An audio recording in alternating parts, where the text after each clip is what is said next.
আসসালামু আলাইকুম। প্রিয় দর্শক, ইরান আজ অস্থির। রাজপথে বিক্ষোভ, রাজনীতিতে সংঘাত, মিডিয়ায় একটাই শব্দ।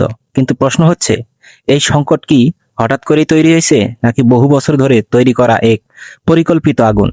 আজকের এই ভিডিওতে আমরা খুলে ফেলবো একটা গোপন পর্দা। পিছনে আছে বিশ্বের সবচেয়ে শক্তিশালী রাষ্ট্র আর দুর্ধর্ষ সব গোয়েন্দা কৌশল। ইতিহাস জানলে একটা বিষয় পরিষ্কার: যখনই মধ্যপ্রাচ্যে কোনো দেশ নিজের মতো করে মাথা তুলে দাঁড়াতে চেয়েছে, ঠিক তখনই আভ্যন্তরীণ অস্থিরতা, অর্থনৈতিক চাপ, রাজনৈতিক বিভাজন, এই তিনটা জিনিস একসাথে হাজির হয়েছে। ইরানও এর ব্যতিক্রম না। ইরান দীর্ঘদিন ধরেই ইসরায়েল ও যুক্তরাষ্ট্রের জন্য সবচেয়ে বড় কাঁটা। কারণ ইরান মার্কিন নিয়ন্ত্রণ মানে না। ইরান ইসরায়েলের অস্তিত্বকে প্রকাশ্যে চ্যালেঞ্জ করে, এবং সবচেয়ে ভয়ঙ্কর, ইরান নিজের পারমাণবিক সক্ষমতা গড়ে তুলেছে। এই তিনটা একসাথে মানে কি? ইসরায়েল যুক্তরাষ্ট্রের জন্য রেড লাইন। এখন সরাসরি যুদ্ধ করলে কি হতো? পুরো মধ্যপ্রাচ্য আগুনে পুড়ে যেত, তেলের বাজার উল্টে যেত, অর্থনীতি ধাক্কা খেত। তাই তারা বেছে নেয় অন্য রাস্তা: ভেতর থেকে দুর্বল করা, জনগণ বনাম রাষ্ট্র, সরকারকে আন্তর্জাতিকভাবে এক ঘরে করা। আর এটাই হলো আধুনিক যুদ্ধ, হাইব্রিড ওয়ারফেয়ার। কিন্তু গল্প এখানেই বদলে যায়। কারণ এই কৌশল শুধু ওয়াশিংটন বা তেল আবিবে সীমাবদ্ধ ছিল না। এই তথ্য কারো হাতে চলে যায়, আর সেই কেউটাই ছিল তুরস্ক। তুরস্ককে অনেকেই ভুল বোঝে। তুরস্ক শুধু একটা দেশ না, তুরস্ক হলো ন্যাটোর সদস্য, শক্তিশালী গোয়েন্দা নেটওয়ার্ক, এবং মধ্যপ্রাচ্যের প্রতিটি খেলায় নীরব পর্যবেক্ষক।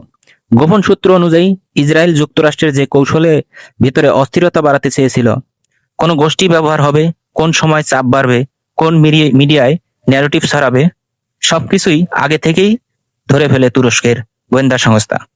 আর এখানেই সবচেয়ে বড় টুইস্ট: তুরস্ক চুপ থাকেনি। এই তথ্য গোপনে ইরানের কাছে পৌঁছে যায়। মানে যে ফাঁদে ইরানকে ধরার কথা ছিল, ইরান আগেই সেটা ধরে ফেলে। ফলাফল কি? ইরান আগে থেকেই প্রস্তুত, নিরাপত্তা ব্যবস্থা জোরদার, রাজনৈতিক কৌশল পাল্টে ফেলা। যে খেলাটা একপাশে হওয়ার কথা ছিল, সেটা হয়ে যায় ড্র। আর আন্তর্জাতিক অঙ্গনে হঠাৎ করেই হিসাব বদলে যায়। তুরস্ক কেন এই ঝুঁকি নিল? কারণ তুরস্ক জানে ইরান ভাঙলে আগামী টার্গেট সিরিয়া, তারপর তুরস্ক নিজেই। মধ্যপ্রাচ্যে একক শক্তির আধিপত্য মানেই অনন্তহীন যুদ্ধ।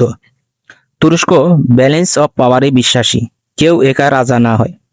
আজ তাই বড় প্রশ্ন: ইরানের এই সংকট কি সত্যি আভ্যন্তরীণ, নাকি এটা বহু বছরের ছক?